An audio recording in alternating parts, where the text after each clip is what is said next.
Today we will embark on an exciting journey to Stari Bar, Montenegro.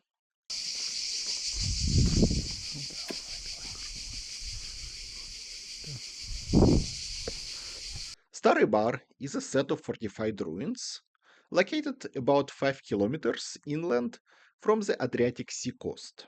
Stari means old, in order to distinguish the remnants of the medieval settlement from the modern port town of Bar.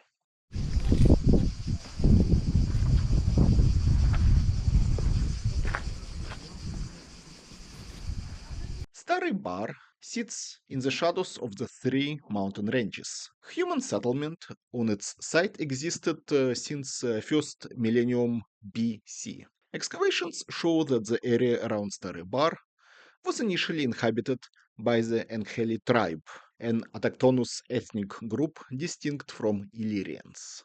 Romans arrived in the region around 2nd century BC. The network of harbors utilized by both Roman merchants and military was established along the Adriatic coast. The Roman harbor was named Antibarium, since it sat right across the sea from major Roman port of Barium, present-day city of Bari, Italy.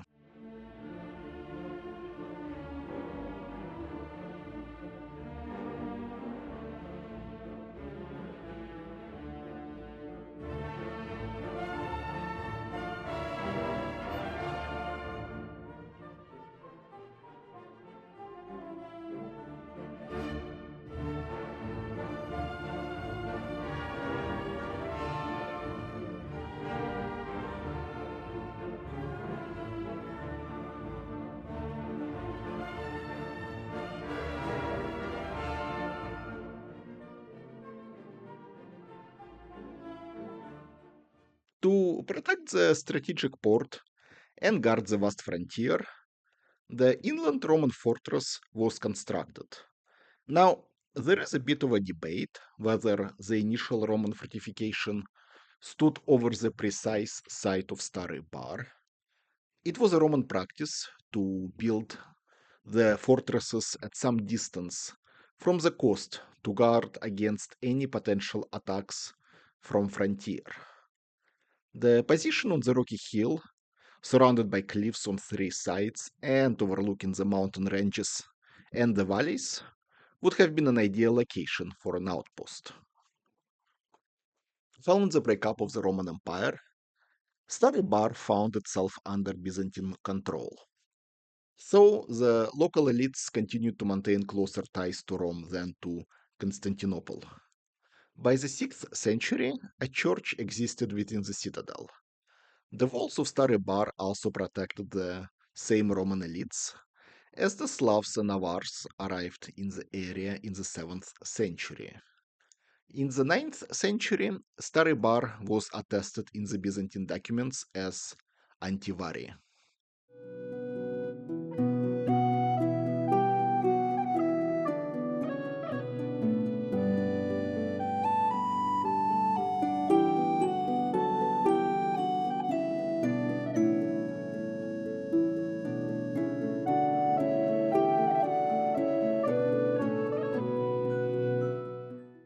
As the Slavs settled the land, the older, previously established towns continued to house Roman population, the descendants of the imperial colonists and legionnaires. By 10th century, a number of South Slavic states were established along the Adriatic coast in the present-day Montenegro, with the most renowned being Duklja. At first, Duklja was Byzantine's vassal, so in 1042, Dukljan army, led by Prince Stefan Voislav, dealt a military blow to the Byzantine forces in the vicinity of Stari Bar. As a result, Duklja secured its full independence from Constantinople, and its capital was moved to Stari Bar.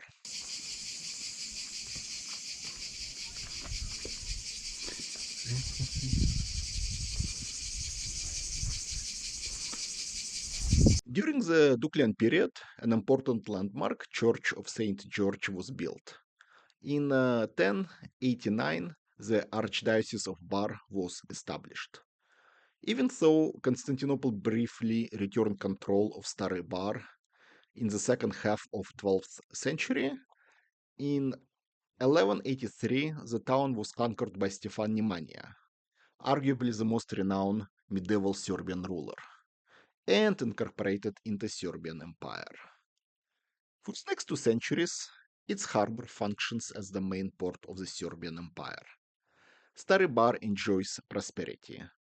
Land trade routes connect Stari Bar to Serbia's proper, as well as to various important port cities such as Budva and Shkodër. The town established commercial relations with Dubrovnik, Ancona, Thessaloniki, and Venice. Its own coins were minted. Additional churches, palaces, and civic structures were built. With the disintegration of the Serbian Empire in the late 14th century, the alien Serbian rump states were unable to keep the grip on strategic harbor and its fortress. In 1450s, as Serbian despotate fell under Ottoman onslaught, Stari Bar came under control of Venice.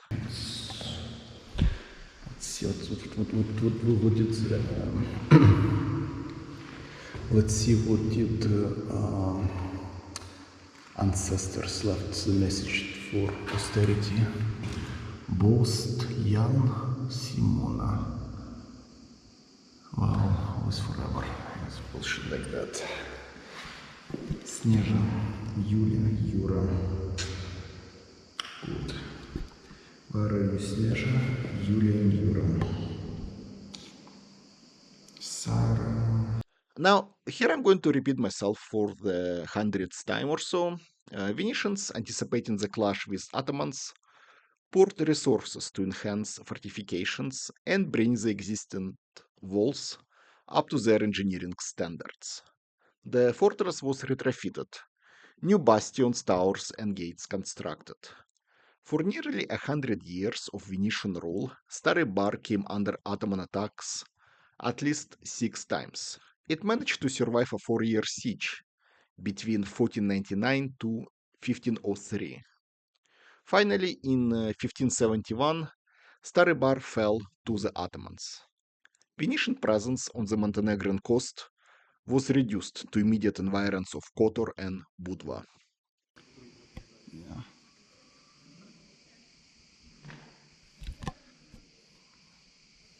During the 3 centuries of Ottoman rule, Stari Bar adopts Eastern Islamic appearance.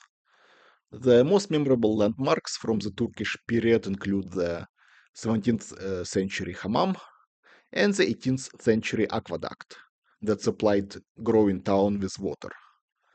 The famous clock tower was believed to be built during Venetian presence in the 16th century, but was rebuilt to conform to the Ottoman style in the 18th century after a local merchant donated funds for the project. Due to the gradual weakening of Ottoman Empire, many states on the Balkan and Peloponnese peninsulas, once under yoke of Istanbul, began to gain autonomy and independence. Serbia achieved autonomy in 1817.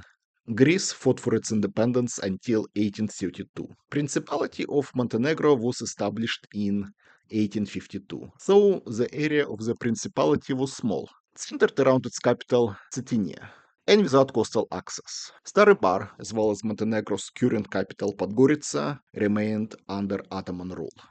In 1876, Montenegro and Serbia, following the Herzegovina uprising, initiated a war against Ottoman Empire. By late 1877, Montenegrin forces laid siege to Stari Bar. The town suffered due to Montenegrin bombardment. In early January 1878, parts of the aqueduct were blown up, cutting off water supply to the citadel and forcing its Ottoman garrison to surrender. Following the conclusion of the war, Montenegro secured its full independence. The ruins of Stari Bar were incorporated into newly formed state.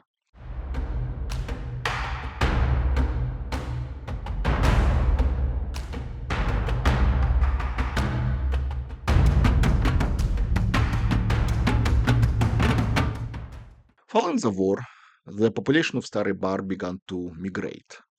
Some settled in the coastal areas of New Bar, others, mostly Muslims, fled with the Ottoman army.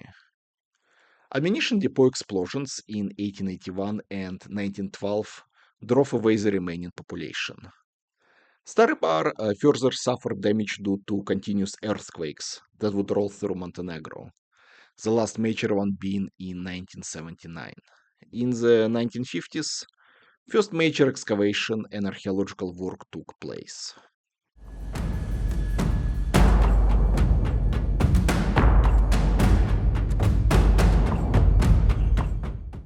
Today, Stari Bar is rather a minor tourist attraction in Montenegro, trailing behind coastal towns and resorts, as well as the natural landmarks such as Mount Lavchen.